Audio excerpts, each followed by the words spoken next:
Hey there, welcome. In this quick tutorial, we're going to show you how to change YouTube video from private to public. It's super easy and we'll make sure you'll get it right. Just make sure you're logged in and using the latest version. Make sure to watch the complete video and follow each step carefully to avoid forgetting anything and making mistakes. Let's get started. Open the YouTube app. Now go on the upper right corner. Click on your channel. Then click on the manage videos. Your video will appear. Click on the three dots.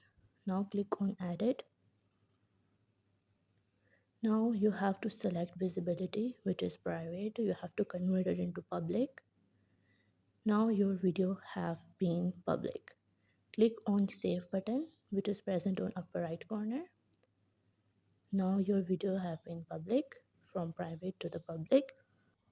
I hope you found value in this video. If you want to grab freebies, want to explore fantastic sample offers, and want to get exclusive coupon, spinning and wide range of products from cutting edge gadgets to beauty essentials, then watch the video you're seeing on the end screen.